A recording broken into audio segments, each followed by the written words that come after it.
ঋত্র, তুমি এখন কি করবে? ব্যায়াম করছো তুমি?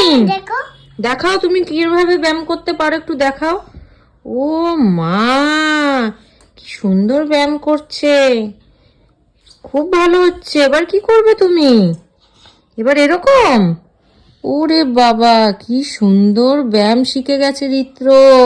তোমরাও শিখে নাও বন্ধুরা, ঋত্রর থেকে একটু ব্যায়াম, কিভাবে ব্যায়াম করতে হয়। ও মা, এটা কি? ও মা, এটা উঠাবে? এত শক্তি তোমার? এইভাবে ব্যায়াম করতে হয় উঠিয়ে উঠিয়ে?